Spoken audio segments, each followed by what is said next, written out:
Hi అండి, welcome back to our channel.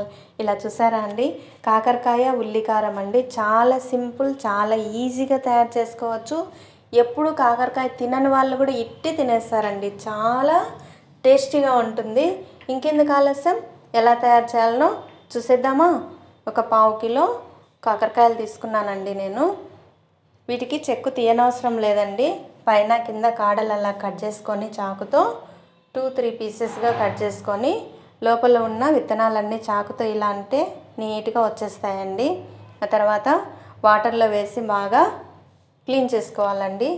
Pieces అన్నీ అందులో వేసేసి బాగా క్లీన్ చేసుకొని ఒక కడాయి పెట్టేసి 2 స్పూన్స్ ఆయిల్ వేసేసి ఒక 5 మినిట్స్ అలా ఫ్రై చేసుకోవాలండి. ఎక్కువసేపు అవసరం లేదు.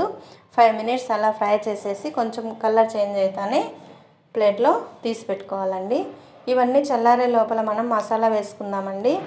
1 స్పూను శనగపప్పు, 1 స్పూను ఉద్దిపప్పు, 1/2 స్పూన్ ధనియాలు, 1/2 స్పూన్ జీలకర్ర వేసి బాగా ఎర్రగా ఫ్రై చేసుకోవాలండి. అలానే 2 ఆనియన్స్ కూడా కట్ చేసి వేసుకొని 4-5 వెల్లుల్లి రెబ్బలు కూడా వేసుకొని కొంచెం ఉసిరికాయ సైజ్ అంతా చింతపండు వేసి లైట్గా ఫ్రై చేసుకొని చల్లారిన తర్వాత మిక్సీలో వేసి 1/2 స్పూను పసుపు, 1 స్పూన్ కారపొడి, అలానే రుచికి తగినంత ఉప్పు కూడా వేసి బాగా గ్రైండ్ చేసుకుని పక్కన పెట్టుకోవాలండి.